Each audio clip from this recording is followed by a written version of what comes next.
Hello everyone, welcome to this series of trainings sponsored by Booming Group.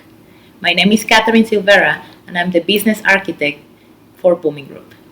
Here, day to day, we wonder, we research, we investigate, we learn, and we apply our knowledge to build and invest in brands and companies that are committed to redefine what it means to be in business. Today, we are presenting this piece of training, how to differentiate yourself in the marketplace. A piece of training that has made a big impact in how we do business here at Booming Group. We work and collaborate with business owners and entrepreneurs around the globe. And we know that after going through this training, you will rethink business. We hope you like it. Sound great. Okay. Well, welcome to this training. It's called Differentiating Yourself in the Marketplace. And I personally love this training because I think that, first of all, the market is so competitive and there's so many things going on out there and everything is so noisy and people have so many choices that I really feel like this one piece of branding called differentiation can help a small business, somebody who's a solopreneur, a larger business. I've seen it work at all levels for people to just do these little adjustments that can help them to stand out in the marketplace. And I also, in the 15 years that I've been doing this, hear from entrepreneurs quite a few times that it's really hard to find what's unique about themselves, stay true to what's unique about themselves, communicate about what's unique. And I think a large part of that is going to be revealed, the challenges around that, a large part of that's going to be revealed in this presentation. So, if you're feeling like that, don't worry, it's natural. It happens to even Apple. You'd be surprised. The companies that are most known for brands have this challenge a lot as well. So I'm going to start, first of all, you see I'm human, but most of this presentation is going to be via a PowerPoint. So I'm going to put the slides up. This is to make it easier for you to follow. I'll come back at the end, and throughout the whole presentation, please feel free to ask questions. You can do so directly to Anna in your chat, and then she'll make sure she either stops me if I'm going too fast, and also she'll make sure that you get follow-up information should you need it for your company. So here we go. Ready? Let's see here. I'm gonna just share my screen. All right, awesome. Okay, so the title of this free training is Differentiate Yourself in the Marketplace, Learn How to Increase Business Opportunities with Your Brand. So firstly, I'd like to start by sharing, we have about an hour, probably it's gonna end up being like 50 minutes. And a lot of people think that brand is about increasing perhaps your rates, or brand might be about reaching more people. And it is about all those things, but what it really is about is positioning yourself to capture all the opportunities possible for you and your business. And I'll go into more detail about that throughout this training, but I really want you to pay attention to the business opportunities part and what branding can do for the expansion around your business. So first we're gonna, let me just get this. Yeah. Okay. So first we're going to talk about what a brand is and what branding is. We're going to differentiate branding from marketing. And we're going to talk about why those things are important to you, no matter what your size of business is. And then for this training specifically, we're going to focus on the piece of the puzzle called brand positioning. And I'll go into what brand positioning is, but for your context, it's really about how you put yourself, how you show up in the market. And then we're going to use a tool called the bridge exercise to determine your value proposition. And again, I'll talk through all the definitions. So if this gets a little bit too business lingo-y, then don't worry. You'll get the definitions, and then afterwards you'll also have some follow-up information to help you. And then lastly, I'm going to go through some like next steps, so what type of, now you know this, who cares kind of information. So let's jump right in. So what is a brand? So the modern word brand is derived from the ancient Norse word to burn, for the meaning, it's called brander, and it means to burn. So of course you might know this because you can visualize back in the day the cows getting the hot stamp on their butt, and it was really used to establish ownership and to identify its source. So then why did it evolve into something more? Well, firstly, it evolved into something more is because after, the pure fact of competition, if you have 10 people who have ranches in the same town and they're all selling cows, well, just because you have your name on the cow's butt doesn't tell a customer why they want that cow. So this is what it's evolved into today, which is that a brand is more than a logo. It's more than a product. It's more than a website. People really see it as the reason that customers choose your company over all other companies. The reason that your company chooses its products and services. Somebody might choose your company's products and services over everyone else's products and services. So I have to kind of emphasize this over and over again, that your brand is not your logo. The logo is one very small piece, very important piece of your brand. But it's sort of a myth that's perpetuated in the industry that if you have a great logo, then you have a great brand. So what we're really going to hone in on is the definition that sees it more as the reason why you're unique, the reason why you're different, the reason people, or the rationale people have for choosing you over the other choices. And it's not just your competitors, it's the alternative choices that they might have to do the thing that they need to do. So for us, the way we define brand is relationship. It's formed, the brand is first formed in the mind, right? It's in your customer's mind, and they form a perception of you. And then you have control over that perception at every single point of interaction in your brandscape. So what does that mean? So it matters how your person, maybe you have somebody at your front desk and how they greet the client. It matters how you talk to your vendor or procure your supplies for your business. It matters how you talk to the customer. So that's what I mean by reinforce at every point. What are your emails sounding like? What does it feel like to open up one of your packages? That all happens in your control, and it's perceived in the customer's mind. And then it's what you do with that initial perception and how you cultivate and build that relationship with that person over time. So in order to build a relationship, you have to know yourself. You have to know the person that you're in relationship with, and you have to know what's happening in between you. So that's what we see as brand today. And then moving here. So as I said, brand is about perception. So regardless, I think I got to make this point. So regardless of what you think your brand is, what people are actually saying about your brand, that's your brand. So I hear this so many times of like, but my brand is beautiful, or I have the best font, or I have the best storefront. And then around the corner, people are complaining about how you talk to them. So that's your brand. No matter how much you put out about your message, it's really what people are saying and then what they're doing about it, that's truly your brand. So you really need to know what that is. And then the other piece I want to say is that now more than ever, customers know how to find out about you. They're way more educated. And I mean, look, like how many times do you go to Yelp to find out what's going on with the business? Now, you may have your opinions about how people put their reviews on Yelp and who those people are, but nevertheless, you're still going to Yelp to figure out what restaurant you want to go to, or maybe you're asking your friend. So those are the conversations that really govern how your brand is perceived in the marketplace. Okay, so I've talked a little bit about what brand is. So now I want you to take a little self-assessment. What do your customers see about your brand?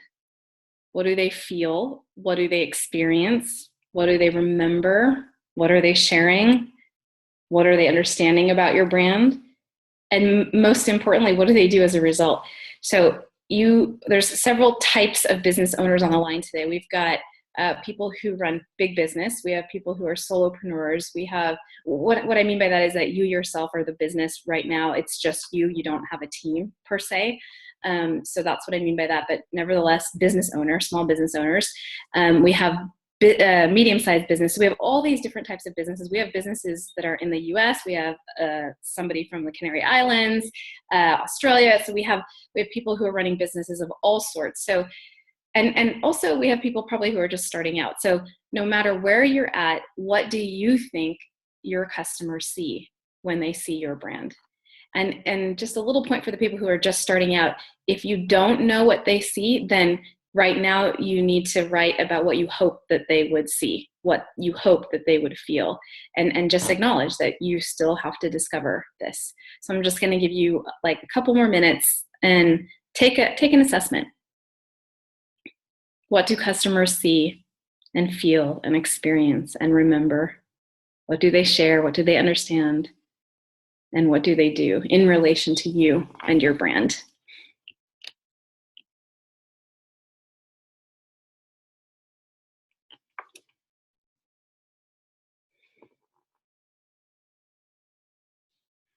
Okay, so I'm purposely going fast, and we have 1 hour, so I don't have much time to take you through this. So I'm going to go fast, but I just want to make it, and you can of course engage with this after this training. But I'm going to make a note here that the thing I want you to notice is not what you wrote. It's the ease with which you wrote it. So were you feeling like, oh, I totally have this down. This is what they're seeing. This is what they're feeling. This is kind of how I want to shift it.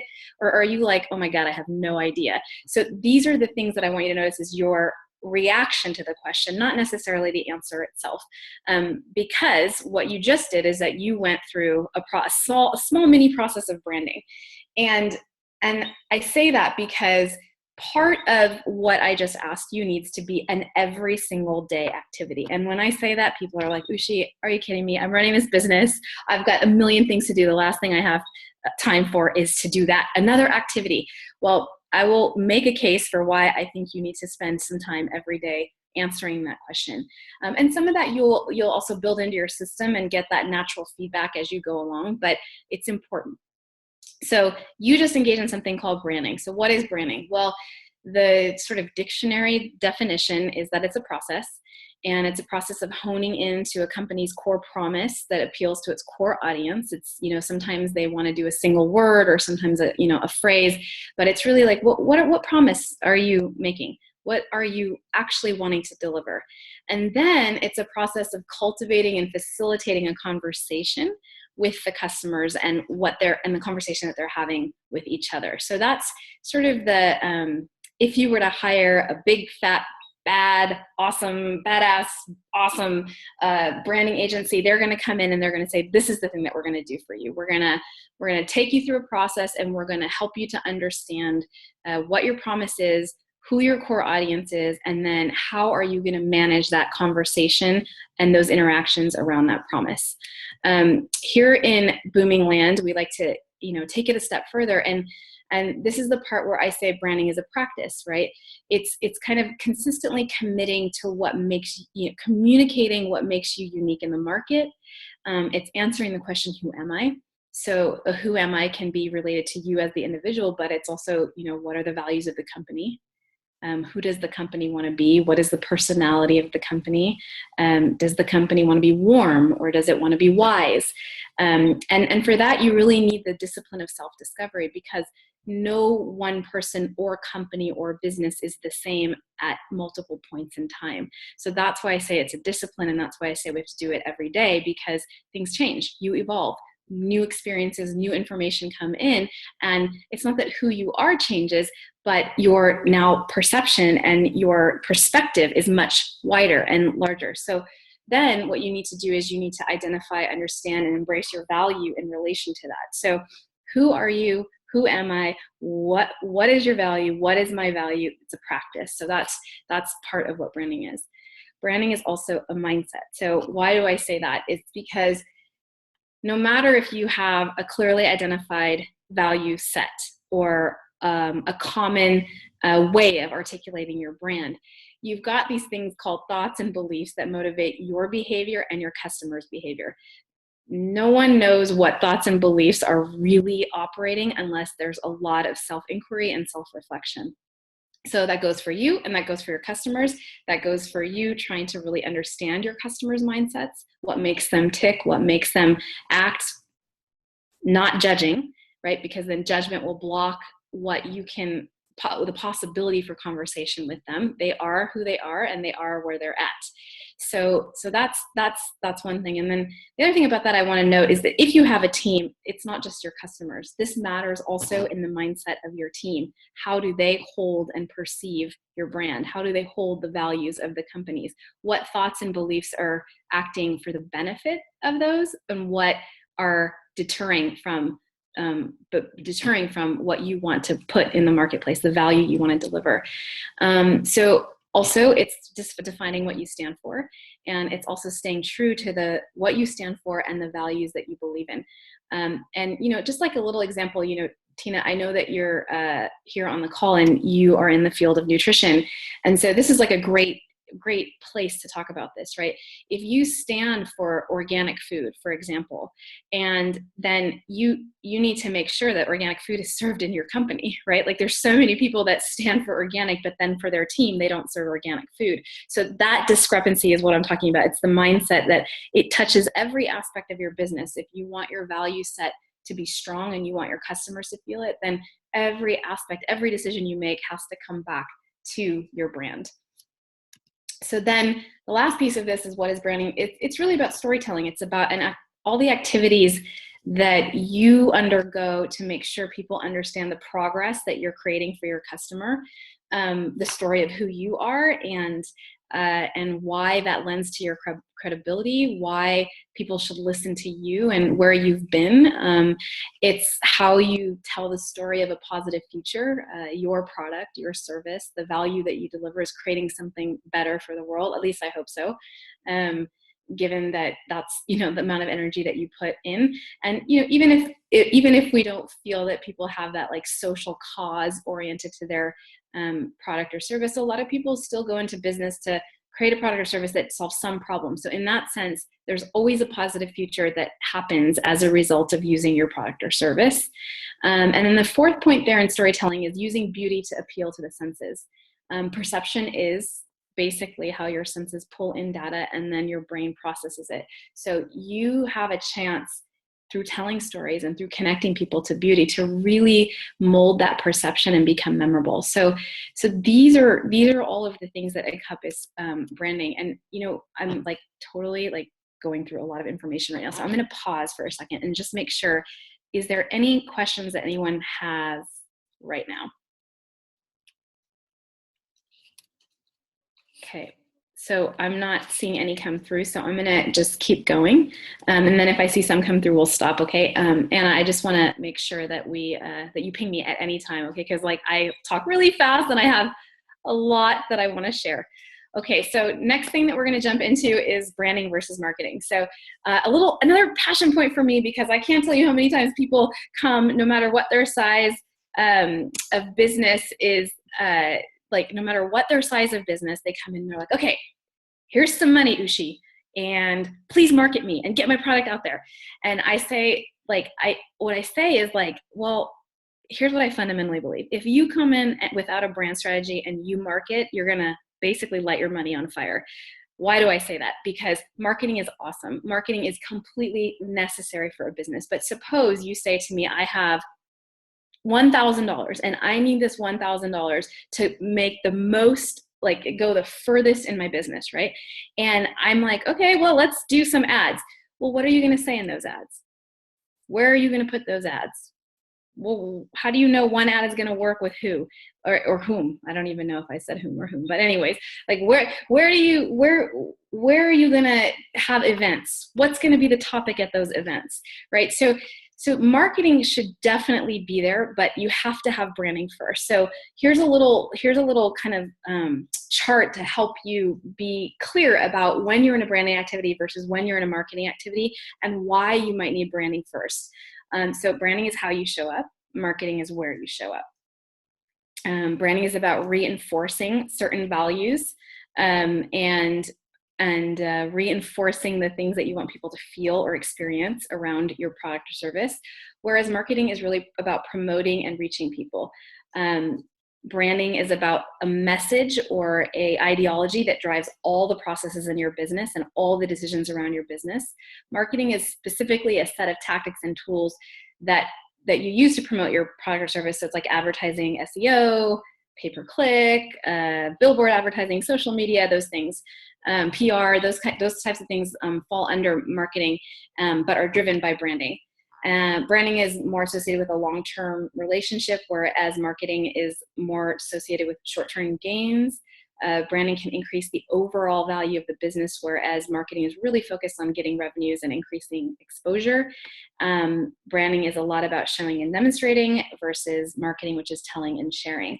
So I draw this distinction, again, I have to reiterate, not because I want to change, you have to invest in marketing. I love marketing, but it's also that marketing without branding and even branding without marketing, that you're missing really key pieces of the puzzle. So these guys have to go hand in hand, and you need to do the branding work before you start pushing your product out there. The converse to that is I've seen people spend so much time in branding that they never actually get their product out there. So remember, these two have to be in balance, and both are necessary for a great differentiation strategy in the marketplace. So then the next one is, here's like the best definition I've ever seen. I'm not even going to try to reinvent it, of what branding involves. So I'm just going to go ahead and read it, and it's from Mark McKinley. It's a course he does on the art and science of building a brand, and I thought, like, this is the one that needs to be out there. So when a brand is loved, it delivers stronger financial results to the company that owns it. But brands people desire don't just happen. They are built based on knowing what is unique about the brand, tapping into how consumers think and feel about it, finding an emotional connection between the brand and the buyer, and then relentlessly delivering on the brand promise and experience. So what I love about this is, one, it's like one slide all encompassing about what branding is and why you need it. It talks about the discipline and the everyday activities that go into branding. And it's a great setup for why we need to position, because we're going to hit in this exercise all of these points. So moving to the next thing, I'm going to just another little pause. Anna, is there any questions? Because I'm going for it. Okay, thank you. I see one. So there's one question here, how mindset is involved with my brand. So I'm probably going to need a little more clarity on that question. So here's what I'm going to do is I will continue to go, and then as soon as I get to the exercise, there's a place where I can talk more about mindset. And then if you could just clarify that question for me, Anna, that would be great. Okay, so let's first, so we went into the definition of branding. We talked about what the difference is between branding and marketing, and now I'm going to talk to you about a brand strategy. So a brand strategy is a long-term plan for the successful development of your brand. It's how will you be recognized? How will you distinguish yourself in the market? How will you be remembered? How will the brand live in your everyday, day-to-day activities and interactions you have with your team? What are the messages that you want to send, and in what contexts? So that's what your brand strategy is. So branding is probably the act of, brand strategy is really answering the questions of how. So one of the, again, I'm going back to this bit that I said earlier, where most people think, a brand is about a logo or the look and feel. And that's one piece. But for the purposes of this training, I wanted to share how big a discipline branding is. So as you can see here, there's several things that go into a brand strategy. So in the middle is the value proposition. The value proposition, I'll go into more detail in a second, but that essentially is the rationale of why people choose you over other products or services. It's what makes you unique. It's what this entire training is about.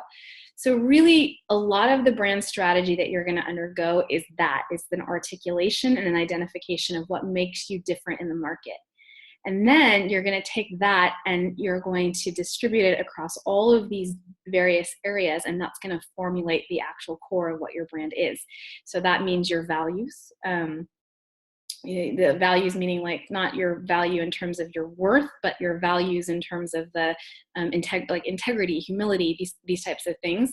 Your key messages, your brand identity. Your identity this is where your logo, your style guide, your color palettes, the consistency with which you communicate your visuals, the style of your visuals, that's where the brand identity comes. Your competitive landscape. Do you know what your competitors are doing and what they're promising in relation to you? Do you know when we call it landscape for a reason? It's because do you know what's happening out there? your target audience. This is my favorite one because everyone tells me that they don't have a target. It's everybody, but I'll show you why in a little bit, why that answer doesn't work. It's included in the research and analysis that you're doing. Are you really aware of what their behaviors and preferences and needs are? Are you analyzing the data that's coming in about your product or service? Are you analyzing what's going on in the larger scope of the marketplace? Are you measuring some campaign that went out and then trying to understand what did or didn't work about your messaging? Then there's customer experience. It's what happens when they walk in the door. What happens when they receive an email from you? How do they feel when you're sending them a contract or when they're reading an article from you? So what is it that you really want your customer experience in relation to you and your business? Then of course there's culture and behavior. This is that piece that, like, you can have the most amazing brand, but if your team isn't on board and they don't give the customer experience like you're communicating about it, it doesn't matter how well you communicate, how slick your images are, this thing will destroy your brand. And that goes for your team, and it goes for you yourself. So many times, we have people who might say, like, oh, I coach, I'm a coach and my training is about poise under pressure. And then that's the first person that you see is freaking out and not poised under pressure. So, it's really important that you match behavior to what you're promising and saying in the marketplace. That one alone, I think that there's probably a gazillion consultants that just help organizations with that one alone. Next one is product features. So what are the things that your product has? What are the things your product needs to have in order to make sure you're delivering on that value proposition or that promise? And then partnerships. Who are you partnering with and why? How can you partner with so that you can get more exposure for your brand? Making sure that you partner with people who share your core values. So if this is a little bit overwhelming, good. I hope it is, because because it's my way of showing that branding matters, and engaging in a brand strategy also matters. So I want to just finish that piece, and then I see that there's some clarification here about some questions as well. So here's why I think it matters. One, of course, I spoke to it earlier, and that is that super noisy marketplace. And it just, like, how many texts do you get a day? How many pieces of spam do you get a day? How many emails do you get a day? How much noise is coming through the TV? Not to mention, your family and their crazy antics. So, people are just living in a crazy place. So if you want to stand out in the marketplace, you have to be clear, you have to be precise, you have to be able to give people like a beacon to come and want to talk to you and come and use your product.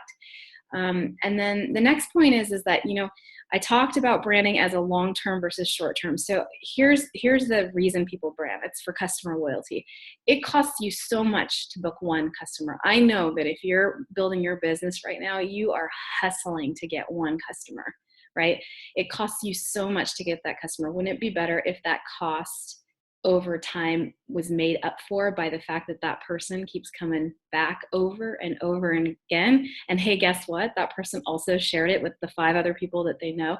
So this is where it's like branding is so great. Can I tell you that branding will tomorrow get you an increase 25% in sales? No, I can't tell you that. Marketing can tell you that. What I can tell you is that if you have a great brand and that one person is hooked and they are happy with their experience, then I can tell you that they're going to keep coming back. And then what I love is that it inspires action. So if you're a brand that wants people to buy or donate, then this is what translates after they have a good experience with you. Have you informed them of maybe the great qualities? Like, I know Peter's here, he's a jeweler. He probably was the best person to tell somebody about the quality of the jewels when they were on the person's skin, or why it matched their personality. So that kind of branding leads to sales.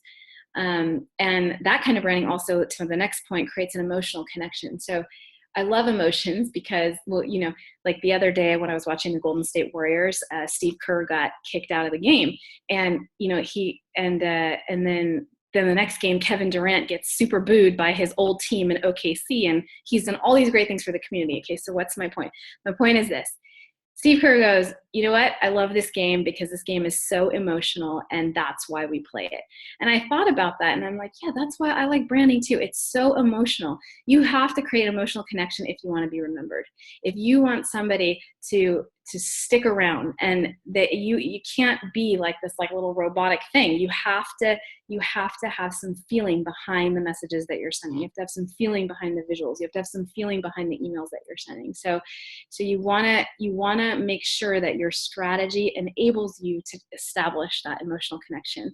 And then lastly, back to the loyalty thing is if you're going to spend a bunch of money trying to acquire clients, then you want them to become your marketers. And that's the best kind of marketer. Instead of you telling people about your product, all these other people are out there sharing so much about who you are, your product, why they had the best time. So that's why this matters. And I gotta say, like, that my favorite little thing to say is that you have a successful brand when somebody's tattooed it to their butt or they're wearing it on a t-shirt as an expression of who they are. Like, people seriously in some parts of this world name their kid Coca-Cola. So why? Not because it's like, I have my own opinions about what people are drinking when they drink Coca-Cola. However, people perceive happiness. People perceive togetherness. So now there are people with the name Coca-Cola.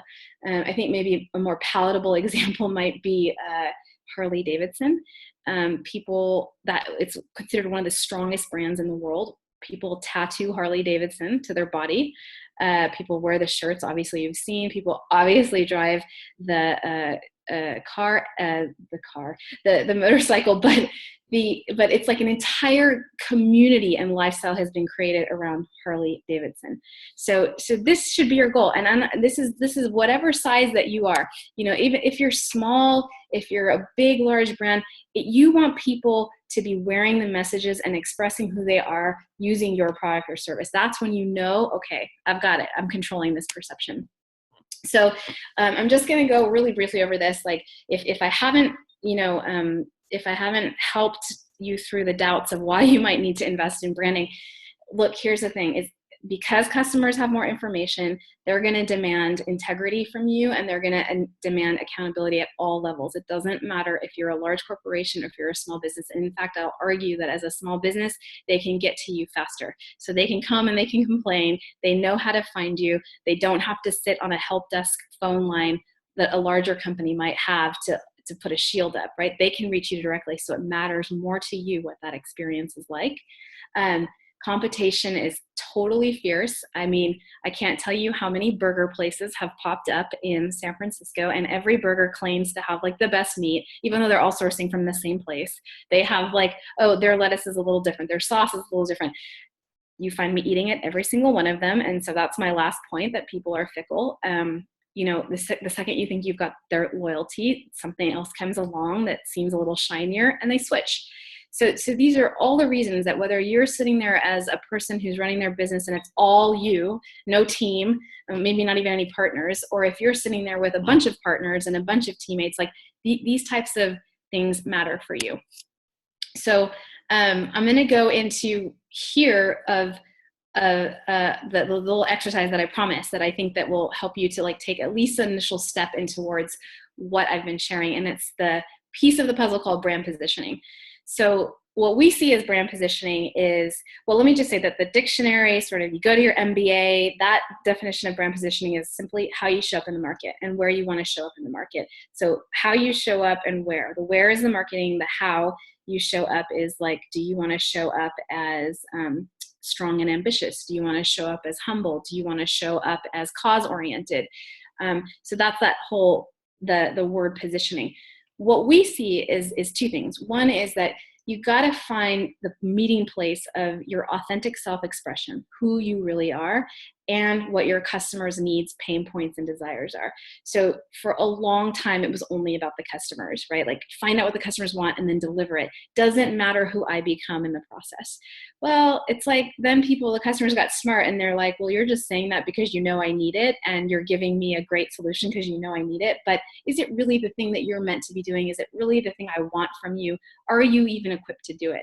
So we're gonna find the nexus, the meeting place of both your authentic self-expression and what the customers need. And again, it's just like the branding and marketing thing. They both have to be in balance. There's like too much of you, you're going to gobble the customer up and nobody wants to listen to that.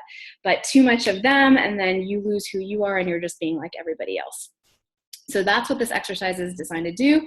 And it's designed to really like, I'm a poet. So the poetic version of this is the golden thread, that people will have the perception that they have. People will have the mindsets that they have. People will have the experiences that they have. You can't control their reaction. What you can control is their perception. And you do that by always having a consistent, what I call the golden thread. The thread shows up everywhere. And it's this thing that people are just like, oh, she's there. Every time I'm with them, or every time I'm using this product, I just feel good. Or every time I'm in need of like a solution, or I need that piece of information, I find it. So there's always going to be this thread that's woven throughout your entire business, that really speaks to who you are and why you are in existence. And that thread in the business dictionary is the value proposition. It's the primary reason people choose you. It's the primary benefit that they receive. It's the reason and the rationale that they choose you and why you're different.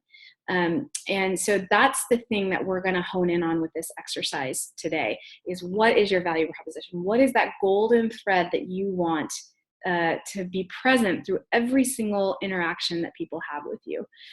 So I'm going to go ahead and start moving through the exercise. And I want you to understand also that, like, in order to know what it is that you want to brand, you're going to have to know your people, you're going to have to know yourself, you're going to have to know your customers, and you're also going to have to know your competitors. So that's like a huge mouthful, and I don't expect anybody to get this today. In fact, that took me like 10 years of everyday practice to really get into that. What I want us to understand today is the tool, because if you use the tool, then this is where you're going to gain that control of the perception, and you're also going to know what you've got in your toolkit to be able to work with. So let me first give you some examples of the value proposition, so you can see some great ones that are out there. So there's this one, which is build, publish, and A/B test landing pages without IT. So if you're not a marketer, that probably means nothing to you. But I can tell you that the problem that's being addressed there is that when you're a marketer, you always have to rely on a developer to run campaigns. So this is the value proposition of Unbounce, and Unbounce is a service that does a lot of what a web development agency can do, a lot of what a marketing agency can do, but it puts the power in your hands. Performance fabric, traditional style. Again, traditional style can tend to not perform well. It can tend to get wet. It can tend to get tear. So this is a company that's giving you both. It's called Micken. I've never heard of it, but now I'm obviously gonna start buying shirts for John there, my fiance. Next one, send better email. So this entire, this is MailChimp's, and their entire existence is to help you send better emails. If you notice, they're not trying to get into other realms. They're trying to make that email experience the best. Web and mobile payments built for developers. So that's Stripe, and Stripe is, they are speaking to developers. They're not speaking to me, because whenever they try to speak to me, I'm like, I have no idea what you're trying to say. They are clearly speaking and building for developers. Rides and minutes, that's Lyft. Again, like get you what you need fast, right?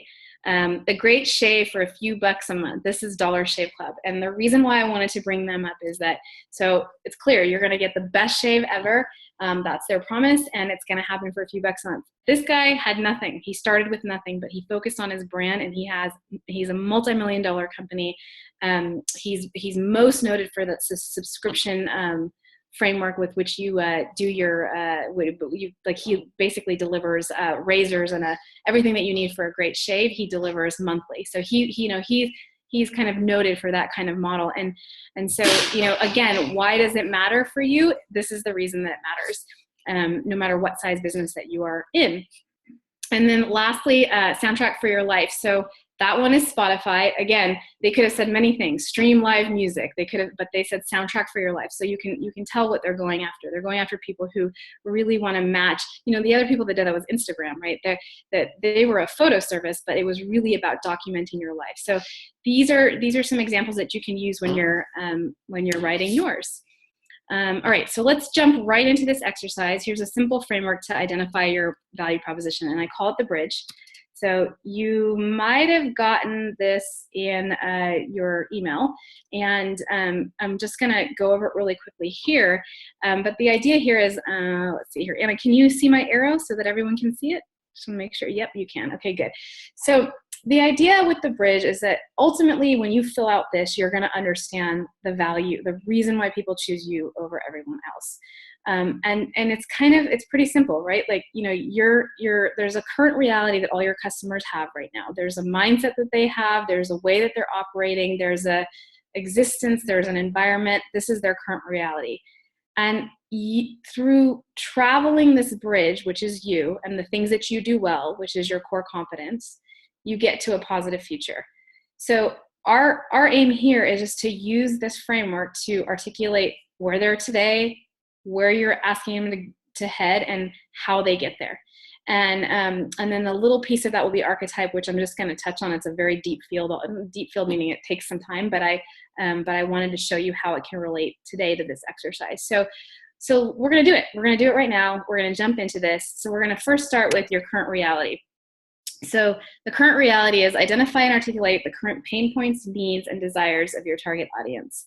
So, because my dad the other day is like fumbling over his 700 pills, and he probably will take offense that I called him elderly. But like, for example, here's a guy who can barely see. He's trying to, like, these pills are this small. They're different colors. They're not labeled well. And he drops his pill box and it's everywhere, right? So that is a pain point. That is a huge pain point. There is a guy that is like completely, he needs these pills. He doesn't know what to do with them. He doesn't know if he's taking the right one. So go ahead and take a moment and identify that in your customers and write it on this left-hand side here. What is the current reality of your customers? You can do it anecdotally, like I just did, which is like a story of something you saw. You could do it as a list. It could just be like, heart can't see very well, takes a lot of pills. Like, it could just be a bullet list. But go ahead and just take a minute to do that and jot some things down. And of course, you're going to want to spend some time after this training to get into that even in more depth. And I'll give you some tips on how you can do that. All right. Now let's move to the next one, positive future. So this is the right-hand side of the bridge, and this is, what is the change that you're working to make? Why are you doing this? What is it that you see in the future? Not for yourself. It could be for yourself, but this is really, what do you see for your customers? So in this case, like, I see an easy way for my father to track his pills. I see that he's confident about that he's taking the right pill. I see that his caretakers, me, my mom, all those people, are really excited because they're like, I know he's taking the right pill. So paint, again, just take a few seconds, paint a picture. It could be a story. It could be some adjectives. But paint the picture of the future that you're working towards for your customers.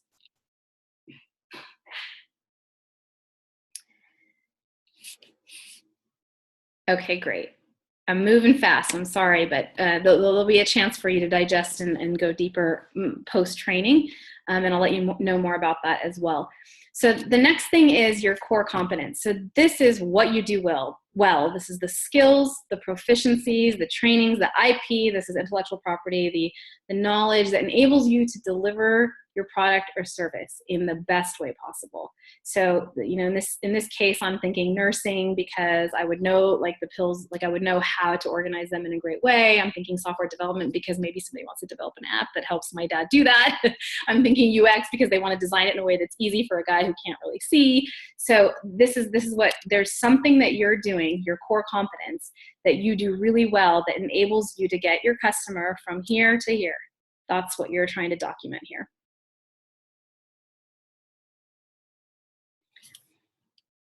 Okay, I'm going to keep going. So then now what you're at next is your brand archetype. So I usually, when we're working with entrepreneurs, we usually do this in a 2-part series. So I'm going to just brush over this really quickly. But in many ways, even after you fill out that bridge exercise, you get somebody from here to here, and you know what helps you do it. There's a really fast, easy, cheap way to get yourself to clarity around your actual personality behind the brand, and it's brand archetype. So it's comparing yourself to something iconic that is already understood, like a rebel, a magician, a sage. Harley Davidson, rebel brand. They are going after the rebel in people. So when it becomes hard to understand who your target audience is, if you understand that you want to be a rebel brand, then you're going for people who have the rebel kind of profile. So that's what archetype does. Again, it's a huge study. I'm going to make some recommendations for how you could get through this, but then you're gonna, at this next stage of this exercise, you're gonna fill out the archetype and you're gonna place it here. So ultimately, when you have your archetype, when you know what it is that you do well, when you know what your current reality is and how you're going to get them there, you've got your bridge. So this is where you have the data that you need for the value proposition. You don't have the value proposition yet. You need a little piece more. So this is how you're going to take this exercise, and you're going to do some legwork so that you can continue to go deep and really identify this piece here, the value proposition. So now what? So this is what I mean by that. Okay. So in this circle, you've got your offering. This is what you do well. In this circle, you have your customers' needs. In this circle, you have the market offering. So here is in the bridge, it was the left-hand side of the bridge. Here it was in the middle of the bridge. And then you had your positive future on the right-hand side of the bridge. What you didn't have is, sorry about that. What you didn't have is you didn't have what your competitors do well. So for example, if you do something well, but somebody else also does it well, it makes you irrelevant. If you do something well, if your competitors do something that your customer needs and you don't do it, it makes you insignificant. If you do something that your customer needs, but that a competitor also does, it makes you equal. So what we really need to do is take the data from the bridge and get to this point here, which is your value proposition. It's something that you do extremely well, that your customer absolutely needs, that your competitor isn't doing at all. So this doesn't mean go change your product. It doesn't mean go change your business vision and mission.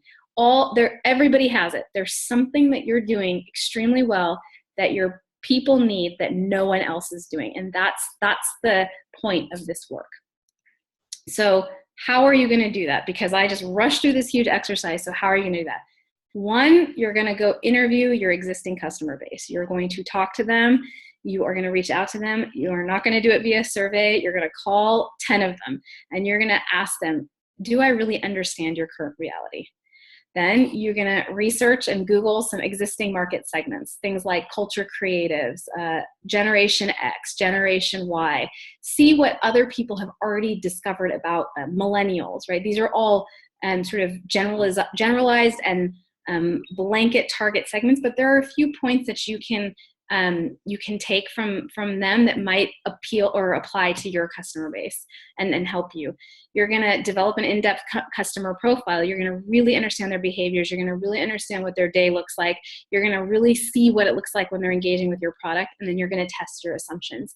So when you're doing that left-hand side of the bridge, the current reality, I really want you to take the time to understand your target audience. And this, again, is a discipline in and of itself. And don't say it's everybody. It can't be everybody, because you can't put your resources into everybody. You can't make marketing decisions for everyone. You have to really hone it in and focus it so that you can make the most of your investment and time. Then you're going to do a competitive matrix. So you're going to take a look at other brands that are promising what you're promising or close to what you're promising. You're going to take a look at brands who are promising the same or articulating the same kind of positive future. And then you're going to compare your solutions and your features and your ways of doing things against what they're doing. And this is going to help you to get that point of differentiation, because I lay a bet not everybody out there is doing everything that you are, and your job is to find that one thing and go hard on that one thing. And this is why, okay, here's the other little quick example of this. Every year, somebody comes out with 10 best-selling books about how to dress for your body type. And every year there's multiple bestsellers, right? So it's like, how many more could we take? Well, apparently a lot, because each one of them are coming with a very unique angle, right? Like how to do it for Latin women, how to do it for tall women, how to do it for people who have longer legs. Like, there's all of these specialty items coming out. And the reason that's driving that is because those people are taking the time to find their niche. And even if they want to be in the larger space of fashion or the larger space of coaching or helping women or men, they're in a very niche space, a very differentiated space of, well, I want to help the ones that are most like me. And I have long legs and I never had pants. So I'm going to do it about this. And I'm going to go find those people who need what I need. So that's what you're going to do, is you're going to take the data from the bridge and you're going to compare your bridge to other people in the marketplace to help you to hone in on that one thing that makes you unique. And I'm going to also say that you can use, like, you just Google brand archetype. There's plenty of quizzes out there, and you're going to take the quiz. And when you take the quiz, it's going to, feed, it's like all those other quizzes, like it feeds you back like, oh, you're a magician, and a magician is like this, this, and this. And I get it. Those quizzes sometimes totally don't feel like that they really, like, I want to answer the same thing for the same answer. And then you get this thing back that, oh, you're a magician. And you're like, but I'm more than a magician. So take what they give you, find the resonance and relevance, because a lot of them are well articulated. And then you can compare that also with other brands, and you can also use that to update your visuals. So what do I mean by that? Say, for example, you take a quiz and it says, I'm using these phrases, and then when you Google it, you'll see that these are natural phrases in the industry, but they, like, sage. So a sage is wise, a sage is knowledgeable, a sage is really useful. So when you see something like that and you say, okay, I'm a sage, then it helps you to narrow down your competitors, because you can go see who else is trying to be a sage in the marketplace in my industry. So that's why I bring this tool of brand archetype right now. But if this gets to be too much for you, just focus on your bridge and focus on your competitors and leave this out for later. And that will help you to kind of narrow it down as to what makes you super unique.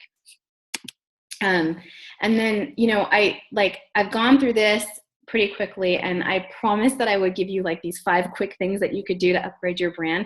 So I can do that right now. And then I'm going to get into some questions, because I don't have much time left. So one thing is for sure is that you've got to update your photos. So I'm going to tell you right now that if you have a website and you can make photos of yourself, put photos of yourself in action or your product, people using your product up right away.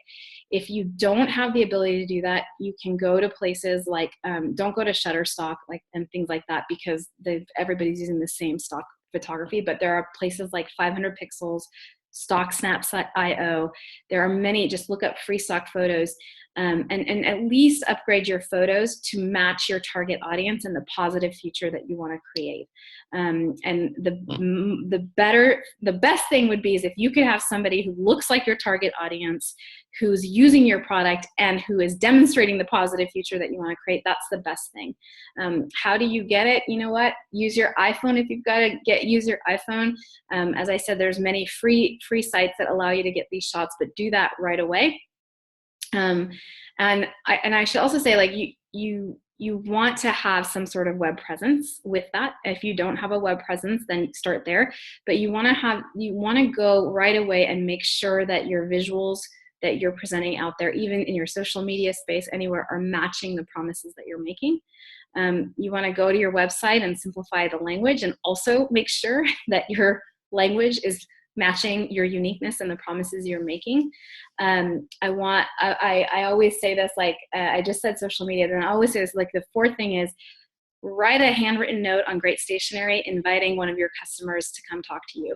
That will help you to upgrade your brand super fast, and it will help you through this process. If you can do that, take them out for coffee, do a little personal touch. I always like the handwritten note because people rarely get them these days. Invite them into relationship with you. It takes time for sure, but it's something very simple, and it can give you great data for that bridge exercise, and it can help you to find why you're different from the people who are actually using your product. And it might be something that you choose to do on a long-term basis to have that personal touch in your business. And then lastly, it seems so obvious, be different. Duh, Ushi, of course. No, here's the thing. I have been through this process with so many people, and by the end of the process, we do all this work. We find out what makes them different. We find out what makes them unique, and it's like, I don't want to do that. I don't want to put that out in the market. I'm just going to be like everyone else. So, because that's the safe bet, and because you know that's the place where you feel comfortable. And then the biggest argument in people's heads is, well, they got success doing it that way, shouldn't I? No, they got success being who they were. They got success making decisions according to their values. They got success investing in their brand strategy. So that's that last piece that I want to share with you is do all this work, but stick to it. And that's the bigger key. It doesn't matter if you get the bridge right. It doesn't matter if you get all the technicalities right. What matters is that you stay true to who you are and you keep talking to your customers, because as long as you do those two things, as long as you are cognizant of each side of that bridge, you're always going to have ways and techniques to stay in alignment. So I am totally aware that I talked a lot and there's a bunch of questions. So, Anna, you know what would help me is that if you could just ask me those questions and then I can get to them before I get to this last piece of how to actually, you know, take this and make this step by step in your company and day to day. Could you go ahead and pop on and just speak some for me? Yes, sure. So we have a question, let's see, about the bridge. And the question is, besides the bridge, where else can I start to know what my brand is or what I want it to be? That's a great question to start off. Yeah. So I wouldn't, okay. So the thing is that assuming that in that question that you're talking about brand, meaning the sort of set of experiences people have and the reason that they choose you over all else. Did you get any of that clarity? Let's hear. Can you repeat the last portion? Yeah. So when you're okay, here's how I'm going to answer that. Is that the brand is who you are. So if you're wondering where to find your brand, you have to turn to yourself and you have to turn to your customers, right? So that's the part where there's many things of like, well, what do I want my brand to be? I would say, who do you want to be in the marketplace? It's about you. It's about you creating it and you taking a look. So how do I do that, Ushi? How is that practical? So one way is to go look at brands you love and say like, okay, well, what are they doing? And then take notes. So for example, I like the way that such and such pizza place greets their customers, or has like, you know, hand printed napkins, or has these unusual taglines, or has this like interesting artwork on the wall. You start taking notice and observing, but observe it in a way that you're not copying. It's that you're observing what your preference is and start writing those preferences down. Take those preferences and then go talk to your customer and say, hey, my assumption is that if I do all these things, your customer experience will be better. That is something that can help you to start determining your brand attributes. But really, like, you know, I'm going to go back to the slides. Like, if you're asking me, where do I start? I would start, sorry that I'm going so fast. I would start here with the value proposition. First, understand the value that you're delivering, then go to all these other components of your brand. Great. Thanks, Ushi. This next question ties into that somewhat. So my problem is I'm not so in touch with my creative side. I run a business and it goes well, but I struggle with my value proposition. Everyone offers the same things like great customer service, et cetera, et cetera.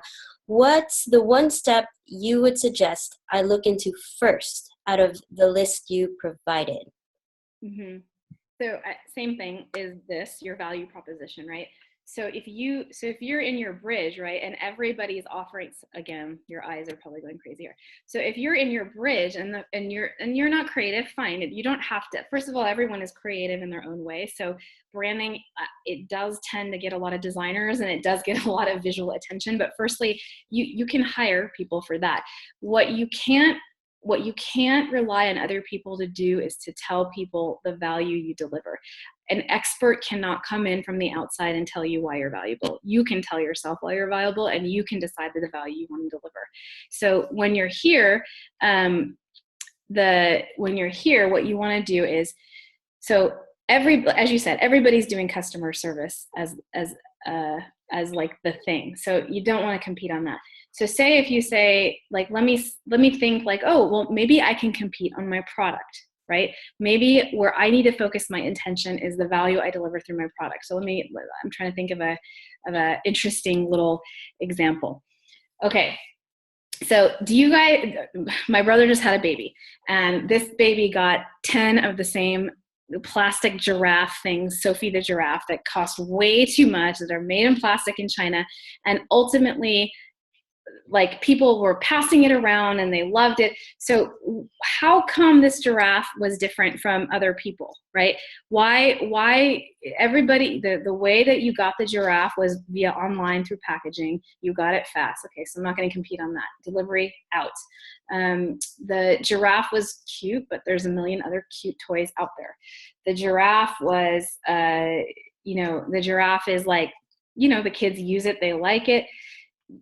The way that they did that, the way they differentiated themselves, was through story. So they told a lot of stories around this giraffe. Moms loved the stories. Mom picked up the giraffe. It became the #1 gift at the baby shower. And I say all this is because then what happened was they focused so much on the story and not on the product that they found black mold in the product that ended up being bad for the baby. So you understand my point here now. The reason I'm bringing this random point up is that the integrity of the piece is like, that's what matters most, is right. Like, somebody falsely came from the outside and they told you that this is like the value that you're going to deliver, right? So these people came in, as marketers do, and they told a story around the giraffe. Well, turns out that was fake. And so now the giraffe causes problems for people, and it has black mold. And, there's this thing. And so what I'm sharing with you is that if you want to start somewhere about differentiation, first look at yourself and see what's unique about yourself. How you do that is by you look at your core competence. What are the things that you do well, and see relate it to the competitors. If you're relating it to the competitors and you're like, oh, but everything I do, they do, then you can go into your brand archetype. If the brand archetype doesn't work and it's still like, oh, but I still I'm not different, then I would say you need a strategic session to be able to kind of have somebody help you pull it out. But all they should be doing is pulling it out of you, not telling you what it should be. Because the second that they tell you it should be, then you're going to have a problem down the line, because there's no integrity to what you really want to deliver. I feel like that was a long way of saying that probably if you're really stuck, you have options to talk to somebody to act as a sounding board or give you peer to support around it. Thank you, Ushi. So we are 5 minutes over time, so we'll pick this just one last question. Thank you all for attending. Please feel free to stay on for this last question. But some people are pinging me and letting me know that they do have to leave. Thank you for your attendance. But here, we'll address this last question here. It's a big one. Is the value proposition connected to mindset, or can it be pure skills and things I do well?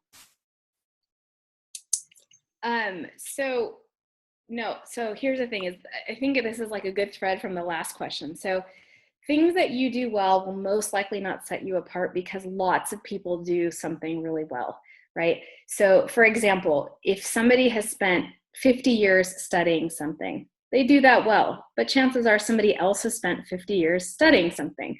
Okay, well, maybe that person studied one discipline and then decided to study another discipline, and they brought that discipline together. And that discipline now, does it give them a competitive edge? Yeah, because they're mixing something. But does it make them unique? Not necessarily, because there might be somebody else doing the same thing. So where mindset comes in is that, firstly, I will share this over and over again. I've had so many people know that their value and their uniqueness is something specific, and they go in there and they don't believe it. And so as beautifully executed as their visuals are, their messaging is, it falls flat because they themselves don't believe in the uniqueness and the value and the strength of what they offer. So that's where it's a mindset thing, right? If you know what's happening, the thoughts and the beliefs that are happening in your customer, if you know what's motivating them, and you also know what's motivating you, and you also know how you stand in relation to your value, that's where the real magic happens. And this is like I mean, I could do a 5-day retreat on this, but how I can say it simply is that your skills alone will not differentiate you. Your skills alone will not differentiate you. Anybody can do what you're doing, and to think that you're the best at something is probably a little bit, I don't even want to say arrogant. It's because, you know, you probably are the best at something, but there's, at any moment somebody can become better. At any moment somebody can surpass you. So that's not the thing that makes you unique. You make you unique. Your product features make you unique. The details in the product is what make you unique, and it's those details matching with that pain point in the person. That's what makes you unique. So you need everything. You need the whole picture. It's not like you just go out there, and that's the reason for the bridge, and the reason for showing the whole picture is that you can't just go out there and say, I am the best, and so I'm gonna, you know, I'm the best ring maker, and so because I'm the best ring maker, you should go to me. Well, are you sourcing from the right places? Are you do you use conflict diamonds or not? Does that matter to you? Are you using the best tools? Do you treat your team with respect? How are you delivering that packaging? Those are the things that will make you stand out in the mindset of people, because they have thoughts, beliefs, and perceptions around what you should have. So for example, if conflict diamonds matter to your customer and you're using conflict diamonds, I can lay a bet, doesn't matter how great of a ring maker you are, over time your brand will erode. So I feel that what's happening is that there's a ton of questions, and this is awesome and totally natural, as I mentioned before, because I went through a lot of information quickly, and that was on purpose. You know, I think if you simply use the tool, it can help you get in the right direction. But I also know as a business owner that there's so many things happening and so many moving parts and so many questions like the last few that came through that, you know, but how do I really know my value? How do I know where to start? So this is the reason why I've got this slide up, and the reason that I think it's really good that each of those subjects on each of those on the bridge, and even in like the definition and all the charts I've used, all of them deserve a deep dive. All of them deserve a double click. Many of them can be done on your own, and you can do a lot of legwork, but you need the support of somebody to help extract it. You need the support of somebody to help you know how it sounds or guide and direct it. So this is what we've got here at the Booming Collective, and this is why we're doing these free trainings, because we want to give you like an overview of what's happening, and so that you see like, okay, this can benefit my business, and I still don't want to do it myself, and I also don't want to, you know, pay huge consulting fees to get somebody in to do it and tell me from the outside who I should be and how I should be. So we've got this program. You get the peer-to-peer support. You get the support and guidance of people who have been through this before. You get examples and guidance along the way, and most importantly, you get broader perspectives. Like you get people from different angles sharing different pieces of information with you. So that's what I'd like to invite you to, is that if you want to double click on any of those little sections, if you want to talk about your value, if you want to really get clear about how your customers are perceiving you, or that question about like, I'm not creative, how do I even know what I want my brand to be? If you want help researching that or getting ideas, these are the types of things that you're exposed to in the collective. So all you have to do is ping Anna. You could go to boomingcollective.com and sign up, but if you also want to ping Anna at any time, she can give you, this is Anna, ANNA, at boominggroup.com. She can also provide you the link and detailed information about what's possible in the collective and what areas you can get support, specifically today with brand, and how that links up to your business, because nobody does this alone. Not even Steve Jobs did this alone. He had a lot of help with his brand. So take the information today, use it as an outline, use it as a framework, use it as an introduction. If you want to go deeper, give us a call, come to Booming Collective, come get help with your brand, and I know we can help you find that point of differentiation. And thank you for listening, and I'll see you soon in one of our trainings. Thanks a lot.